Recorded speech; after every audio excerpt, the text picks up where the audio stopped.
In a defiant and detailed response to the torrent of criticism following his UFC 321 no contest, heavyweight champion Tom Aspinall has broken his silence, pushing back against accusations of quitting, addressing Dana White's public frustration, and leveling a serious charge of intentional cheating against Ciryl Gane. The champion sarcastically recounted the aftermath of the fight, saying, "I've been having a lovely time, in and out of the hospital, having all kinds of different tests done to my eyes. Oh, it's been a fantastic time." He then delivered a blunt rationale for not continuing after the debilitating eye poke. "I didn't continue, and I'll tell you why I didn't continue, because I'm not a fucking dummy." Aspinall drew a clear distinction between damage from legal strikes and compromise from a foul. He referenced a past fight where he continued after being punched in the eye, stating, "If you get punched or kicked in the eye, that's fine. If you get double eye poked in both eyes and you've got no vision because of a foul, why should I carry on?" He dismissed the narrative that he was looking for a way out of a losing fight, insisting the bout was going to plan for a long 5-round battle. His most pointed criticism, however, was reserved for Ciryl Gane. After reviewing the footage, Aspinall's view of the incident shifted from accidental to deliberate. "The guy was trying to fucking poke my eyes out all the way through that round," he alleged. "Multiple exchanges, nearly every exchange that I could put him in danger, he had his fingers out, pointing toward my eyes. The guy was cheating from the first second." The physical consequences are ongoing. Aspinall revealed he is still suffering from double vision and other issues, preventing him from training and leaving the timeline for a mandated rematch with Gane completely uncertain. "I have no idea," he said about his return. "Obviously, I'm very keen to get back and beat this guy up, but I've got to be 100% right." The statement paints a picture of a champion feeling deeply wronged by his opponent's actions, by fan perception, and by the promotion's public framing of the event. Aspinall is now navigating a recovery with no set date, all while preparing for a rematch he believes is necessary to correct an injustice that extends far beyond a simple accidental foul.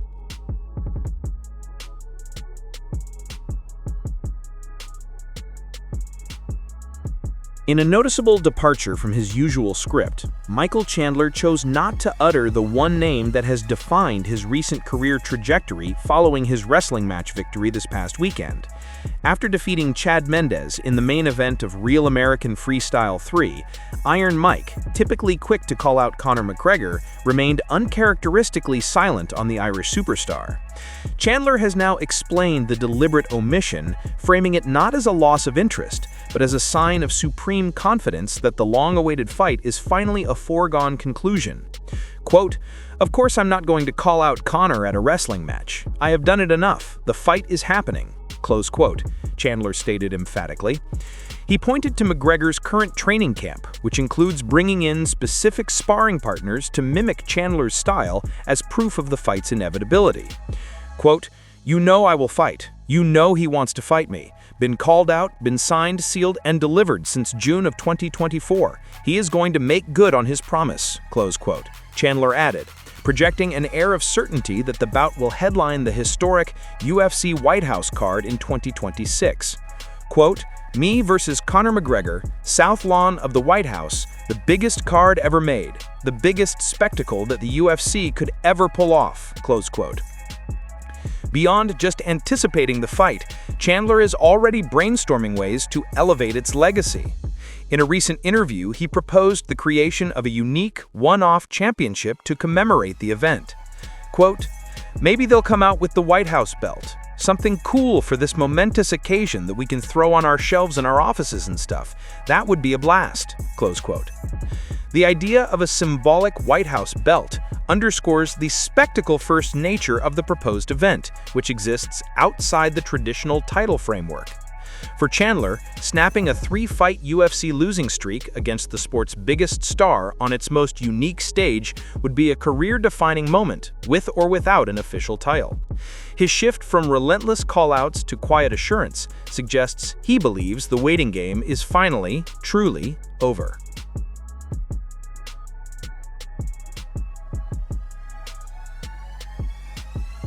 The announcement of Alexander Volkanovski's next featherweight title defense has sparked a wave of criticism, casting a shadow over the UFC's inaugural Paramount Plus era pay-per-view.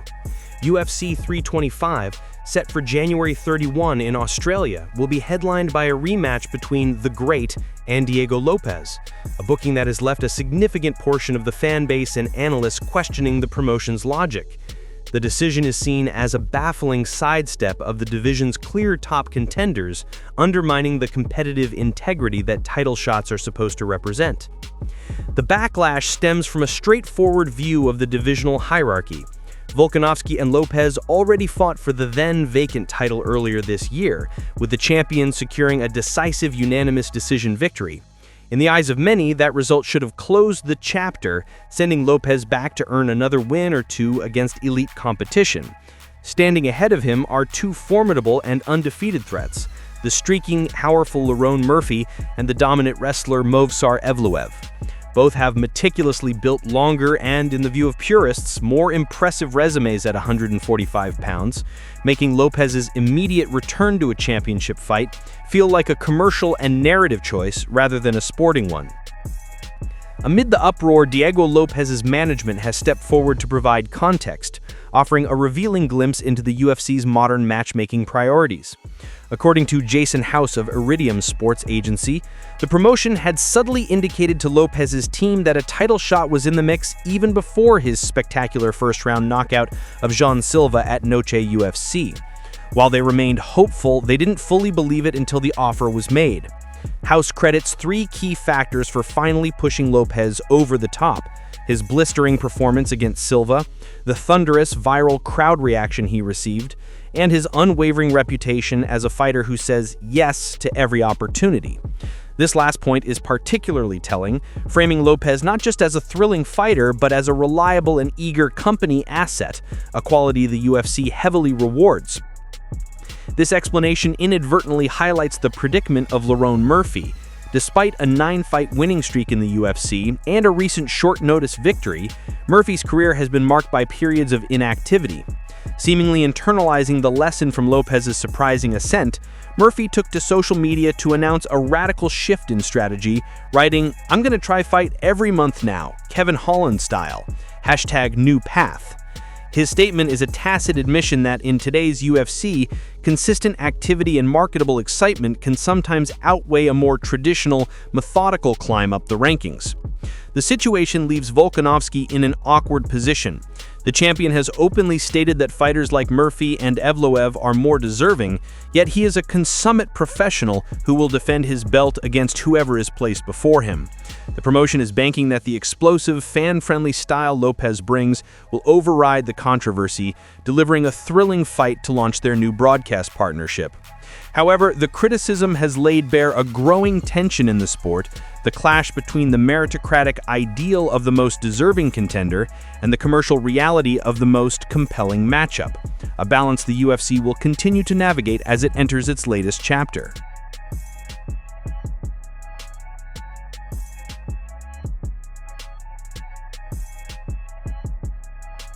The highly anticipated BMF title showdown between Max Holloway and Charles Oliveira has been officially delayed, but fans can now mark their calendars for a new time frame.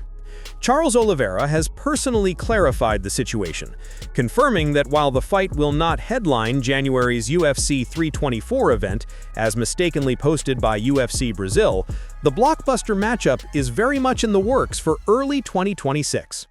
In a statement on social media, Du Bronx set the record straight, saying, "The fight won't be in January, but the fight will happen. I want it, he wants it, you want it." He then provided a clearer window for the clash, adding, "I believe this fight will happen in March, April." This scheduling shift allows the fight to command its own spotlight in the spring, rather than sharing a card already packed with major bouts like the interim lightweight title fight and the return of Amanda Nunes. For Oliveira, the matchup represents a critical step back toward title contention following his knockout loss to Ilia Topuria and subsequent rebound victory over Gamrot. For Holloway, the BMF champion, it's a chance to continue his incredible run at lightweight while navigating a hand injury sustained in his epic win over Dustin Poirier. However, Oliveira isn't the only top contender vying for a shot at Blessed. The recently snubbed #1 lightweight Arman Tsarukyan, passed over for an interim title shot in favor of Gaethje versus Paddy Pimblett, has also explicitly called for a fight with Holloway as his consolation prize. "I hope they give me the BMF title at least," Tsarukyan stated. "Who do we have in our division to fight if it's not Holloway?" This creates a compelling scenario for the UFC.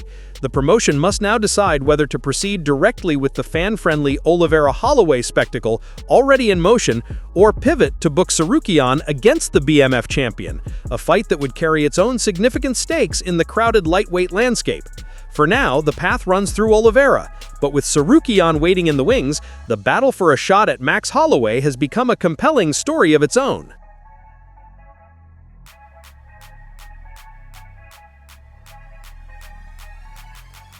Amanda Nunes is leaving no stone unturned in her quest to reclaim the bantamweight throne, and she's enlisted a uniquely qualified voice to prepare for the challenge of Kayla Harrison. As the Lioness prepares to end her retirement at UFC 324 on January 24, she has brought former PFL champion Larissa Pacheco into her camp, the only woman to hold a professional MMA victory over Harrison. Pacheco, who defeated Harrison twice in the PFL cage, including a stunning upset in the 2022 final, brings an intimate, high-stakes understanding of Harrison's presence that few others possess. In an interview, Pacheco expressed unwavering confidence in Nunes' comeback, stating, "She's ready. In terms of adjustments, everything. There's nothing more to say. What I've felt from her, I can say this. I've felt Kayla's energy before, and now I've felt Amanda's. She's ready. That fight is hers, without a doubt. She's walking out with the win." The Brazilian fighter highlighted the distinct pressure of sharing the cage with Harrison, something Nunes has only experienced in training. "I've felt Kayla inside the cage," Pacheco noted. "Amanda has trained with Kayla at the gym, but I've been in that place where the pressure is highest, which is inside the octagon. So, man, it's going to be insane. It's going to be incredible."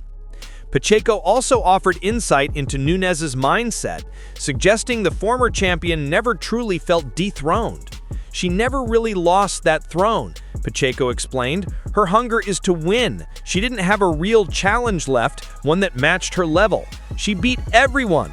When she retired, it was at a time when she didn't have a true challenge anymore."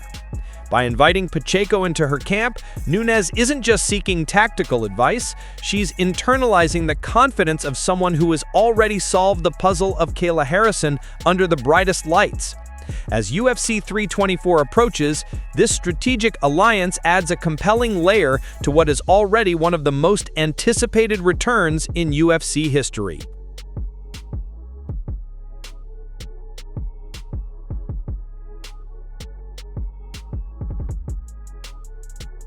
Regina Tarin, the surging Mexican bantamweight prodigy known as Kill Bill, sent another emphatic message to the MMA world on Saturday night, violently defending her undefeated record with a stunning first-round knockout of Yuriria Jimenez at TNX 1125.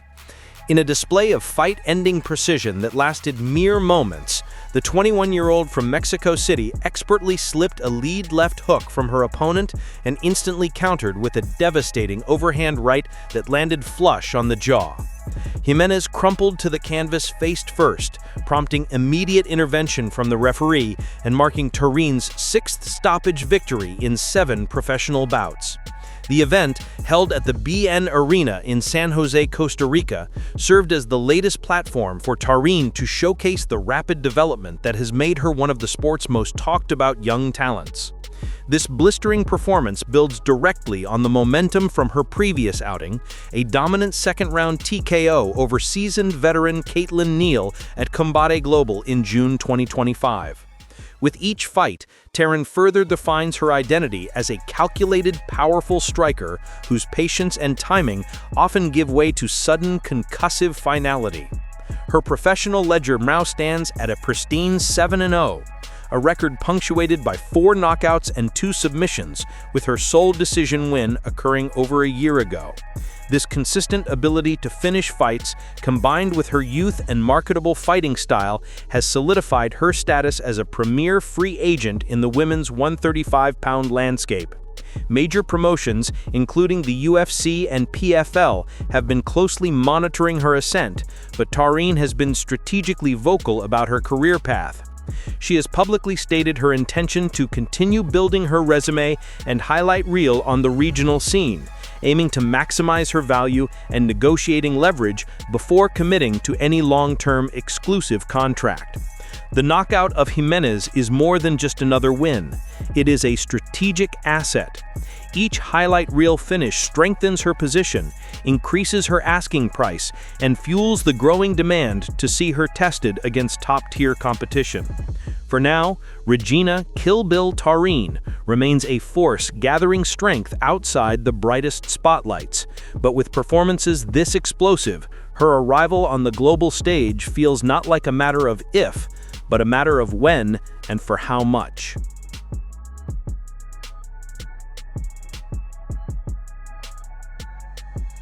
In his relentless pursuit to make a late career impact in the UFC, featherweight legend Patricio Pitbull Freire is taking aim at the division's elite. After a rocky start that saw him lose to Yair Rodriguez before rebounding with a win over Dan Ige, the former multi-time Bellator champion's momentum was halted at UFC Paris when his fight was canceled due to his opponent's weight miss.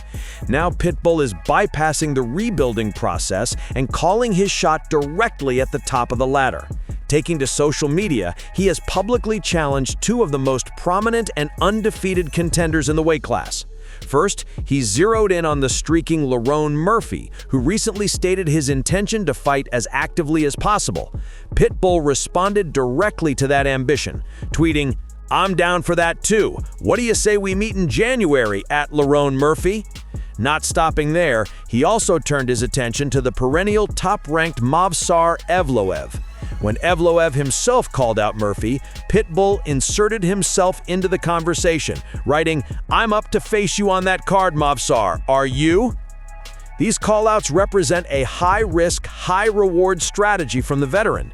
Both Murphy and Evloev are widely viewed as the most deserving fighters for the next title shot, currently stuck behind the booked Alexander Volkanovski versus Diego Lopes rematch. By calling them out, Pitbull is attempting to leapfrog the queue and position himself as a legitimate threat in the title picture with a single victory. For the UFC, a bout between Pitbull's legendary name and the rising credibility of either Murphy or Evloev presents a compelling main event for a fight night card. It offers a clear path. If Murphy or Evloev wins, they cement their status as the undeniable #1 contender. If Pitbull wins, he instantly creates a massive, marketable storyline for a title fight against Volkanovski or the eventual champion. Whether either man accepts the challenge from the determined veteran will be the next chapter in Pitbull's quest for UFC gold.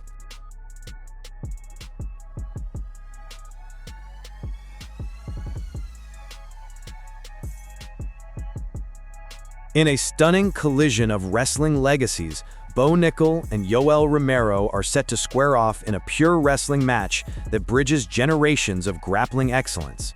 The matchup was officially announced for Real American Freestyle 4 on December 20th, where UFC standout Nickel will put his RAF Light Heavyweight Championship on the line against the legendary Olympic silver medalist. The announcement, made during the RAF 3 event in Chicago, signals a return to the mats for both athletes at vastly different stages of their combat sports careers. Nickel, fresh off a brutal knockout victory at UFC 300, continues to balance his MMA career with his wrestling roots. The 3-time NCAA champion from Penn State previously captured the inaugural RAF light heavyweight title with a win over Jacob Cardenas in August, demonstrating that his world-class wrestling skills remain sharp despite his focus on mixed martial arts. For Romero, the matchup represents another chapter in an ageless career that continues to defy conventional athletic timelines. At 48 years old, the Soldier of God remains actively competing in bare-knuckle boxing and dirty boxing organizations, now adding a return to his freestyle wrestling roots to his impressive resume. Romero's wrestling credentials are the stuff of legend, a 2000 Olympic silver medalist and 1999 world champion who counts a victory over the iconic K.L. Sanderson among his career achievements.